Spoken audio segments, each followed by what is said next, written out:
गलतफहमी हो रही है। खुदा करे उनसे भी आपकी गलतफहमी दूर हो जाए।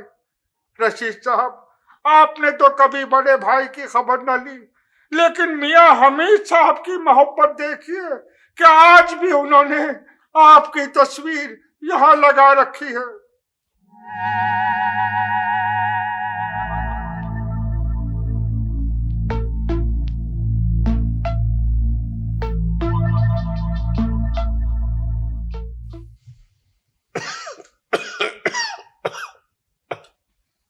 कैसे न जाऊं डॉक्टर साहब, यह हवेली भी बेच दी और सारी जमीनें भी।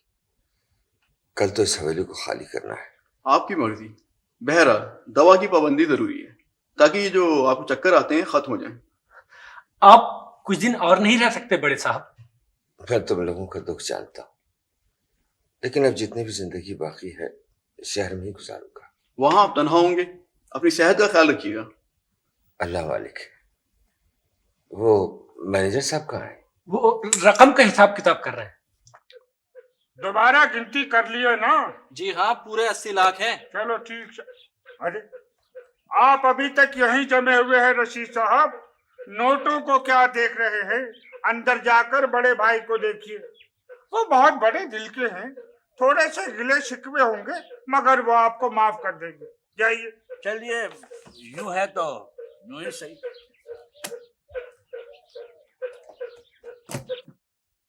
भाई हमीद। कौन? तुम? भाई हमीद। ये तुम हो रशीद? भाई हमीद, अब आए हो अपने भाईजान के पास? भाईजान आपका रशीद आ गया है। इतनी देर कर दी भाई से मिलने में।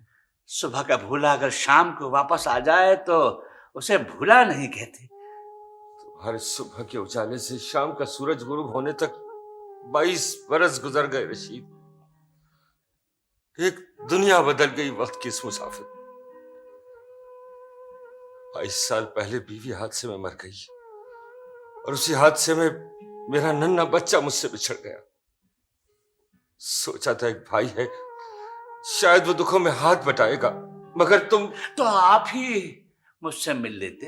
मैं से अनजान तो ना बनो रशीद।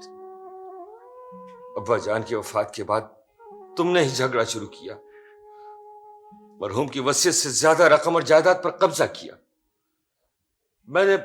मैंने तुम्हें इसलिए कुछ न कहा कि कहीं सौतेलेपन का एहसास न हो। तो मैंने आपको सौतेला कब समझा? समझा तुमने सौतेला, वरना तुम अपने बुरे दोस्तों के साथ खराब आदतों का शिकार होकर जब रफ्ता रफ्ता तमाम जायदाद बेचते चले गए तो मेरे समझाने से बाज ना आ जाते। अगर तुम्हें तो सौतेले भाई से ज्यादा वो सगे दोस्त अजीज थे। और जब मैंने सख्ती से निगरानी शुरू की तो तुम शहर ही छोड़कर चले गए। सुना था शहर में कहीं शादी वादी कर ली थी तुम। जी हाँ, अब तो माशाल्लाह बेटी भी जवान है। कभी बताया तो ना होगा कि उनका एक ताया भी? जी नहीं, वो जब तुमने ही फरामोश कर दिया तो रिश्ते का ये धागा क्यों बरकरार रहता? भाईजान, मुझे माफ कर दीजिए भाईजान, मुझे माफ कर दीजिए। चलो, तुम कहते हो तो भूल जाता हूं ये सब कुछ। भाईजान, ये हवेली में क्या तैयारियां हो रही हैं? जाने की तैयारियां। ये हवेली और तमाम जमीनें बेच दी हैं मैंने। सोचा शहर मुंतकिल हो जाऊं, वहीं कोई कारखाना वगैरह लगाऊंगा। अच्छा ख्याल है। चाहो तो तुम भी मेरे साथ ही रहना, और चाहो तो अलग कोई कारोबार कर लेना। 2-4 लाख रुपए तुम्हें देने के लिए भारी नहीं होंगे मुझ पर? नहीं भाईजान, मैं दौलत का क्या करूंगा, मुझे तो बस आपकी जरूरत है। ये तुम कह रहे हो रशीद? मैं बिल्कुल बदल गया हूं भाईजान। मैं आपका वो भाई नहीं हूं। यूं समझिए कि आपके सामने एक नया आदमी है। शुक्र है खुदा का। कल शाम तक इस हवेली का नया मालिक आ जाएगा। दोपहर तक हम दोनों शहर के लिए रवाना हो जाएंगे। जब आप शहर पहुंचेंगे तो मेरी बीवी और बेटी से मिलकर बहुत खुश होंगी। तौबा है, कैसी गीली लकड़ियां उठा के लाया है शरफू, मेरी तो आंखें भी फूट गई। मेरा तो दिल परेशान हो रहा है। अब्बा को चाहिए था फोन ही कर देते। तो तुम ही बाप को फोन कर लो इस नलके से। जी फोन कर लेते, वो लगे फोन लग रहा है ना यहाँ। उनकी दुकान के बराबर में तो बिजली की दुकान है, वहां तो फोन है ना, ट्रंक कॉल करके पैगाम तो दे ही सकते थे। अरे बिना वजह के चक्कर में पड़े हैं वो। कर्जा मिल भी गया उन रिश्तेदार से तो दुकान उनसे नहीं चलने की है। आय हाय, अच्छी खासी ड्राइवरी जानते, चाहते तो ट्रक चला सकते थे, मगर नहीं, वो तो दुकानदारी करेंगे, बिजनेसमैन बनेंगे। लो जी, ये दुकान भी बंद कर दी और ताला भी डाल दिया है। अपने अब्बा ने इसलिए दुकान पे बिठाया ताकि तुम ताला डाल दो। लो कमाल है, यानी और मैं क्या करता। हर ग्राहक से तो मेरी लड़ाई हो जाती है, मुझे किसी चीज के भाव नहीं मालूम। और चीजें कितनी है दुकान में, है? सारी अलमारियां साए साए कर रही हैं, बल्कि भाए भाए। अरे हट, मुझे दुकान से ज्यादा उनकी फिक्र लगी हुई है। अकेले गए हैं बेचारे, अगर मैं साथ होती तो उनके दिल को ढारस होती, और मुझे तो कम बखत इस घुटने के दर्द ने मार दिया। आप किसी हकीम से इलाज क्यों नहीं करा लेती? सुना है दूर मोहल्ले में बहुत अच्छे हकीम रहते हैं। अब्बा जी क्या अब्बा जी पकड़े गए हैं? क्या? हाँ, छापा डालने वाले हैं। महकमा सेहत के इंस्पेक्टर। अरे बेटे गुलकंद, जल्दी दुकान बंद कर, चल। अरे नहीं, महकमा सेहत वालों को इतनी फुर्सत कहाँ कि जाली मालूजों की डिग्रियां देखते फिरे। अच्छा, तो फिर बेटे गुलकंद कौन पकड़े गए आखिर? वो बच्चे हैं जो हमारे बोर्ड पर आपके नाम से पहले नीम हकीम लिखकर भाग जाते हैं। अच्छा, पकड़े गए? वो सामने वाले स्कूल के 3 शरारती बच्चे हैं, मैंने भी दौड़ के 6 चपत लगा दिए, 2 खुराक पीकर। मारने को किसने कहा था? किसने कहा था मारने को? कर ले शरारतें, कब तक बचेंगे मेरे हाथ से? कभी तो बीमार पड़ेंगे, फिर तू देख। देख अबे गुलकंद जी, ये सफूफे हड़ड़ किस टाइप का है? मुझे मुसलसल छींकें आई चली जा रही है। ये तो मैंने मिर्चे पीसने को डाली हैं। हैं? मिर्चे? क्यों? क्योंकि आज भी दोपहर के खाने में चटनी रोटी का प्रोग्राम है। अरे बेटे गुलकंद, आज खमीरे गाँव जुबान से रोटी खा लेंगे। तू ऐसा कर, अंदर जाके जरा जवारी जाली रोस्ट बना। चल। अब्बा जी, क्या हुआ? अब्बा जी मरीज आ रहा है। अरे तू ऐसा कर, जल्दी से मरीजों की हाजिर का रजिस्टर ला, जल्दी। अभी लाया। हाय मरिया, हाय मरिया हकीम साहब। ठहरो ठहरो ठहरो, मरने से पहले हाजिरी लगवाओ। नाम क्या है? बशीर। बशीर बशीर बशीर है। तुम पिछले साल फौत नहीं हो चुके? नहीं जी, वो दूसरा बशीर था, मैं हूँ बशीर वल नदीर। मुबारक हो, वल्दियत बचा गई। चुप, हट पीछे, इधर हाथ लाओ मियां। ये बताओ क्या तकलीफ है तुम्हें? तकलीफ पूछ रहे हैं आप? मेरी आंखों में तकलीफ थी, आपने दांतों का मंजन दे दिया, 3 दांत हिल गए मेरे। ये बताओ कि दवाई देते वक्त मैंने क्या कहा था तुमसे? आपने कहा था दवाई के इस्तेमाल से आंखों में तकलीफ महसूस नहीं होगी। तो हुई नहीं हुई ना? अब जो ये दांतों की तकलीफ है ना, इसकी दवाई अलग होगी। हाँ, इसके इस्तेमाल के बाद दांतों में तकलीफ नहीं होगी, कान में होगी। नहीं चाहिए मुझे दवाई तुम्हारी। नहीं, रहने दो बस। करे, सुनो सुनो, भगा दिया मरीज, फिर मरीज भगा दिया। अबे तू मेरी हिकमत नहीं चलने देगा, मेरी हिकमत नहीं चलने देगा। किसी दिन ऐसा ना हो कि मैं तुझे बोरी में बंद करके मालगाड़ी में रखा हूं रेलवे स्टेशन पर। ए मियाँ, हमें नेशनल रोड ले चलोगे? 60 रुपए लूंगा। भाई मियाँ, इधर आ जाओ साइकिल टैक्सी पे, 6 रुपए में पहुंचा दूंगा। अच्छा हाँ, बैठ जाओ पिछली सीट पे। 1 मिनट, एक मिनट, 1 मिनट। खगाक, ये क्या?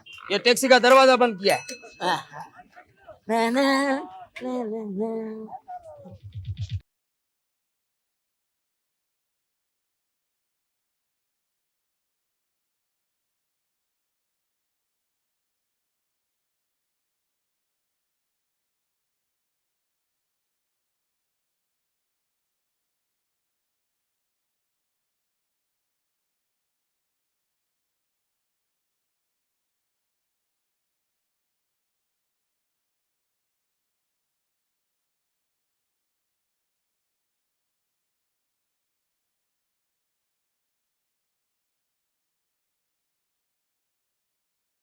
मैं पूरी कोशिश करूंगा कि काम हो जाए तुम्हारा। मिल जाते तो अच्छा था। वैसे मैंने बड़ा इंतजार किया था तुम्हारा होटल में। बोर तो नहीं हुए ना? करीब ही 2 हसीन लड़कियां मौजूद थी। वैसे जो कुछ तुमने मुझे बताया क्या वाकई ऐसे ही हुआ था? वैसे इमरान, अगर तुम वहां मौजूद होते तो बहुत एंजॉय करते उनकी ऑकवर्ड पोजीशन को। अच्छा, बहरा खड़ा था बिल वसूल करने और पैसे थे नहीं उनके पास। तो भाई ऐसे में तुम्हें उनके काम आना चाहिए था। ये जो बर्गर फैमिलीज की गर्ल्स होती है ना, ये बहुत अजीब चीज होती है, अनप्रिडिक्टेबल। और उन दोनों में से जो एक है रूबीना, उसे देखकर तो ऐसे लगता है जैसे गुस्सा नाक पर धरा रहता है। कुछ अजब नहीं था, मैं यूं ही झूठ मूठ बिल देने की ऑफर करता तो वो सचमुच कोई ठोंगा उठाकर मेरे सर पे तोड़ देता। यानी वो बिल्कुल रिवायती किस्म की हसीना है, जालिम, मगरूर, आदम बेजार टाइप। वैसे बर्गर हसीनाएं कुछ पोज भी करती हैं दूसरों पर इंप्रेशन डालने के लिए। टच मी नॉट के पौधे जैसी मखलूक होती हैं वो, जबरदस्ती का रिजर्व स्टाइल। आप देख रहे हैं शुमाल को, वो जनूब से नाराज हो रही है। क्या देख रही हैं आप? Are you crazy? Behave yourself. इतना तो मालूम कर लेते कि रहती कहाँ है वो। रूबी, तुमने कभी अपनी कोठी नहीं दिखाई, कभी ले चलो ना। वो दरअसल वहाँ कुछ रेनोवेशन हो रही है। आई मीन अंडर कंस्ट्रक्शन है अभी। रूबी बेटा, जब सब कुछ सेट हो जाए ना तो एक हाउस वार्मिंग पार्टी जरूर होनी चाहिए। रूबी का खर्चा कराएं बस। होटल में भी इस बेचारी को पेमेंट करना पड़ी आपकी वजह से। Oh, I am really very sorry Ruby बेटी। ट्रैफिक वाले गाड़ी ले गए थे, वहां इतनी देर हो गई कि जब मैं होटल पहुंचा हूं तो तुम लोग जा चुके थे। कोई बात नहीं, मेरी तरफ से हो गया वो खाना। नहीं बेटा, ये कैसे हो सकता है? वो 355 रुपए तो तुम्हें लेने ही पड़ेंगे भाई। मेरी वजह से तुम्हारा नुकसान क्यों? ओहो, अब इतने हमदर्द भी ना बने आप समझ रहे हैं जैसे यही इसके पास आखिरी पूंजी थी। इससे ज्यादा तो इसकी डेली पॉकेट मनी होगी। Of course. रूही बेटा, तुम अपने स्टेटस का ख्याल रखा करो। देखो ना, आज जब तुम रिक्शा से उतरी हो तो मुझे बड़ा अजीब सा लगा। जी वो दरअसल जी मुझे ड्राइविंग नहीं आती ना। हाँ, अभी तक? भाई अपने डैडी से कहो कि एक गाड़ी से ड्राइविंग सीखने के लिए ले दें, वरना तुम उनकी कार में ड्राइविंग सीखोगी तो 8-10 दंड पड़ चुके होंगे ड्राइविंग आने तक। अरे नाजिया बेटी, तुम ही सिखा दो ना। चलिए, जबानी ट्रेनिंग आज ही से शुरू। और रूबी कहाँ?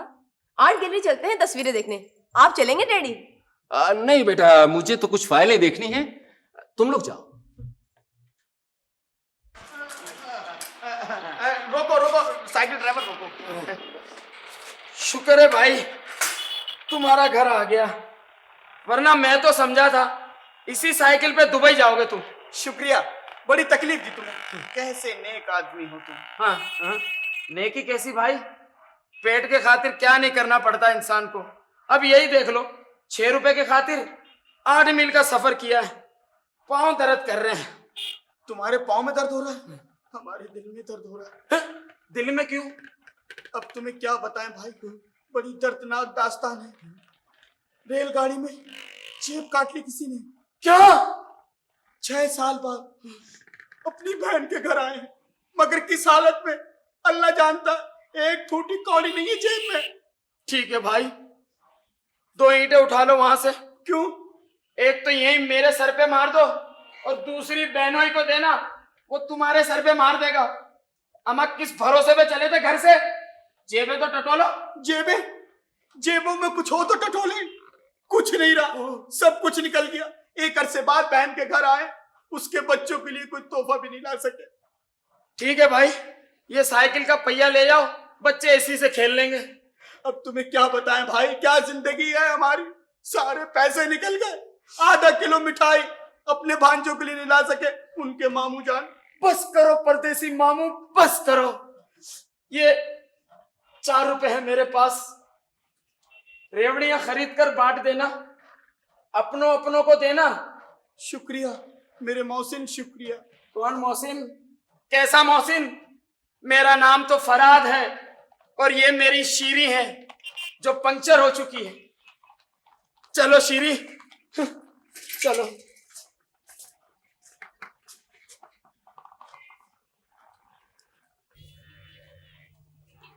लो, इसकी क्या जरूरत थी हुजूर? रख लो। सरकार, हमारी नौकरियां खत्म हो गई, मगर अगले 6 महीने की तनख्वाह भी आप दे चुके हैं। कोई बात नहीं, ये भी रख लो। बड़े साहब, क्या अब हमारा आप पर इतना हक भी नहीं रहा कि हम आपको शहर तक छोड़कर आ जाएं? तुम्हारी मोहब्बत अपनी जगह तस्कीन बख्श, लेकिन अब इस हवेली का मालिक बदल चुका है और उसके आने तक तुम सब लोगों को यहीं ठहरना चाहिए। मैं तो इस ख्याल से कह रहा था कि आपकी तबीयत ठीक नहीं है, जरा सा चलते हैं तो चक्कर आ जाता है। तुम फिक्र मत करो, अब मेरे भाई के बाजू मौजूद है मुझे संभालने के लिए। आइए भाईजान। अच्छा, खुदा हाफिज। अरे ये अपनी तस्वीर नहीं रखी तुमने सामान में? अरे भाईजान, जब जीता जागता एक आदमी आपके सामने मौजूद है तो क्या जरूरत है एक बेजान तस्वीर की। यूं लगता है कि तस्वीर में जान डाल दी है मुसव्विर ने।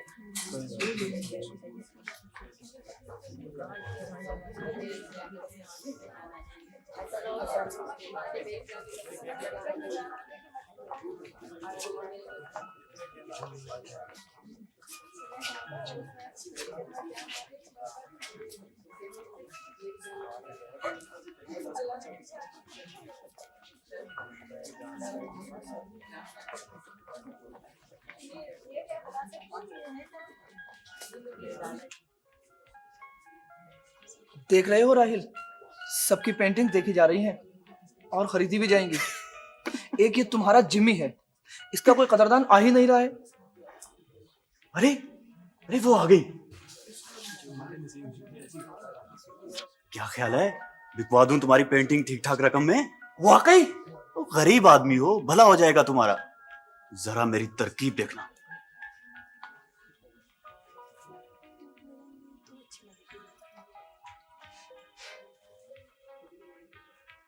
क्या हो रहा है ये? चलिए हटिए इस तस्वीर के पास से। आप कौन होते हैं हमें यहाँ से हटाने वाले? आपका नाम लिखा है इस पेंटिंग पर, आपके क्लेम में निकली है। आपको मालूम होना चाहिए कि मैं ये तस्वीर खरीद रहा हूँ कैश। अभी खरीदी तो नहीं है ना, कोई भी खरीद सकता है इसे। जैसे मैं, क्या कीमत लगाई है आपने इसकी? आप इतनी रकम नहीं दे सकती मोहतरमा, पूरे 1000 ऑफर कर दिए मैंने। बस हम 1200 में ले लेंगे, क्यों ना जिया? हाँ बिल्कुल ठीक है। ठीक कैसे, जब भी किसी लड़की से मुकाबला हुआ है पीछे नहीं हटा हूं मैं। अभी 1400 लगा दो तो फिर 1500। झुकने वाला मैं भी नहीं, अल्लाह का दिया बहुत है अपने पास। अभी खड़े खड़े 1600 दे दूंगा। 1600, चलिए 1700 होगा हमारी तरफ से। 1700, और अगर मैं 1800 लगा दूं तो फिर? बोलिए बोलिए बोलिए, आगे बढ़िए, हिम्मत है तो। चलिए रहने दीजिए, आप ही ले लीजिए। जी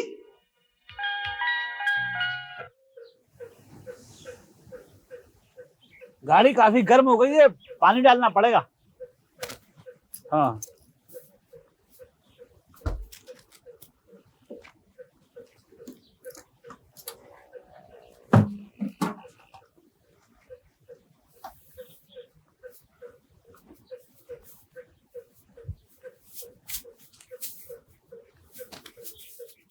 लो बच्चों, सेब खाओ।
भाई भाई बचाओ बचाओ भाई।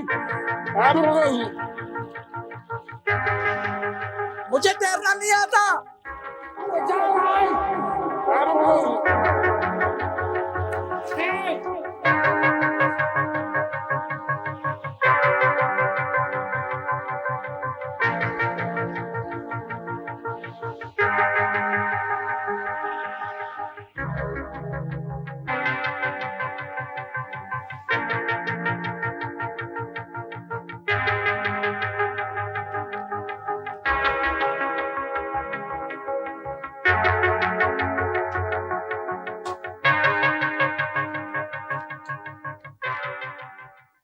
अरे मैं कहती हूँ क्या रुपया आसमान से बरस रहा है?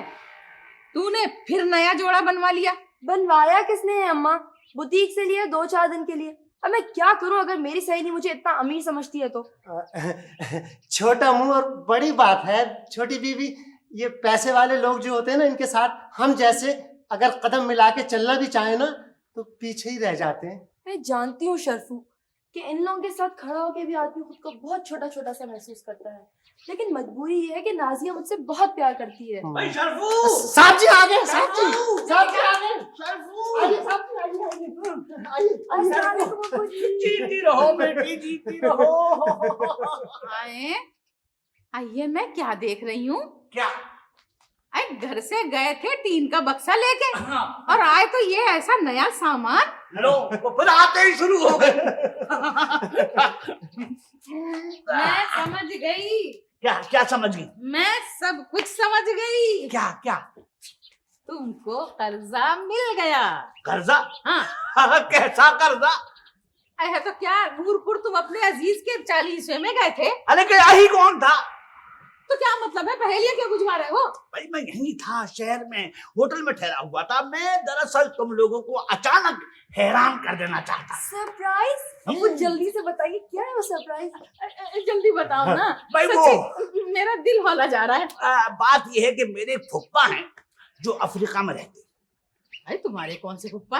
भाई वो रिश्ते के हैं, तुम उन्हें नहीं जानती हो, बेचारे बेऔलाद। अच्छा तो उन्होंने तुम्हें गोद ले लिया? भाई वो ना सिर्फ बेऔलाद है बल्कि लखपति करोड़पति हैं। हाँ तो वो अपनी आधी जायदाद उसके वारिस को देना चाहते। आपको अब्बू? हाँ खुफिया तौर पर यहाँ आए थे, होटल में ठहरे। अच्छा। और उन्होंने जी साहब जी, उन्होंने मुझे बोलो बोलो बोलो बोलो। उन्होंने मुझे 80 लाख रुपए दिए हैं। 80 लाख रुपया? मैं कहीं बेहोश ना हो जाऊं? नहीं ठहरिए बेगम साहब। साहब जी रकम तो दिखाइए, रकम तो दिखाइए। हाँ हाँ मुझे दिखाओ। मुझे भी दिखाइए। ठहरो जी जल्दी दिखाइए साहब जी। कितना रुपया?